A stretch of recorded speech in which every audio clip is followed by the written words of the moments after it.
जुलाई के महीने में सावन की शुरुआत हो रही और इसी महीने में ही मुहर्रम का पर्व भी मनाया जाता है, जिसे लेकर संभल में पुलिस प्रशासन तैयारियों में जुट गया है। इसके साथ ही यूपी के तमाम जिलों में भी इसकी तैयारियां की जा रही हैं। सभी त्योहार शांतिपूर्ण और आपसी भाईचारे के साथ संपन्न हो, इसके लिए प्रशासन की तरफ से खास इंतजाम किए जा रहे हैं। प्रशासनिक अमला मुस्तैद हो गया है।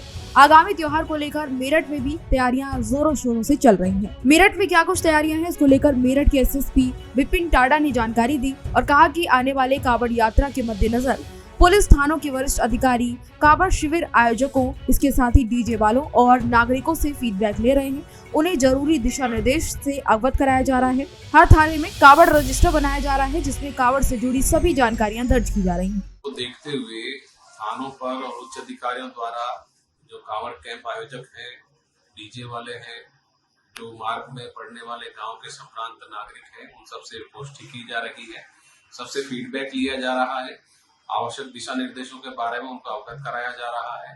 साथ ही में प्रत्येक थाने पर एक कांवड़ रजिस्टर बनाया गया है, जिसमें कांवड़ संबंधित समस्त जानकारी अंकित की जा रही है और क्या कार्रवाई करनी है उसकी भी समीक्षा की जा रही है।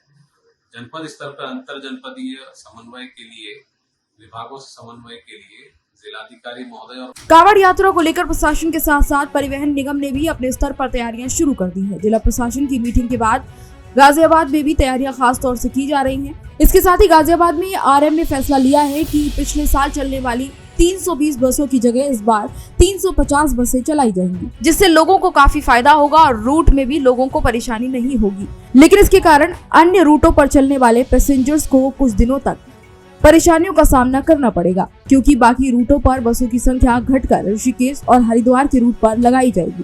प्रशासन ने कांवड़ियों की सुविधा को ध्यान में रखते हुए ये फैसला किया है। कौन से डिपो में कितनी बसों का संचालन होगा, इसकी सूची भी तैयार की जा रही है।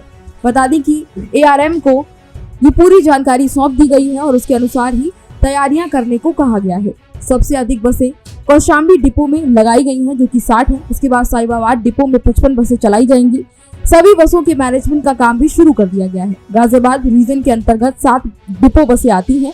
इनमें मुख्य रूप से खुर्जा, बुलंद, सिकंदराबाद, हापुड़, लोनी, साहिबाबाद, कौशाम्बी, गाजियाबाद शामिल है। कौशाम्बी में 60 बसें चलाई जाएंगी, गाजियाबाद से 30, साहिबाबाद से 55 और लोनी से 55, कुल मिलाकर 200 बसें चलाई जाएंगी।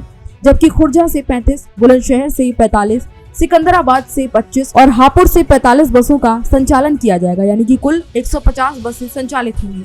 बता दें कि कौशाम्बी और लोनी से कांवड़ियों की भीड़ सबसे ज्यादा निकलती है, ऐसे में यहाँ पर भी खास तौर से इंतजाम किए गए हैं। तो कांवड़ यात्रा को लेकर प्रशासन पूरी तरह से सख्त है और तैयारियां पूरी तरह से की जा रही है। और ये वो जानकारी थी जो प्रशासन की तरफ से की जा रही है और इसके साथ ही परिवहन विभाग की तरफ से भी तैयारियां की जा रही है, ताकि किसी भी तरह की कोई समस्या इस सावन के महीने में न आए। तो फिलहाल जानकारी में इतना ही। इसी तरह की तमाम और जानकारियों के लिए देखते रहिए भारत एक्सप्रेस यूपी।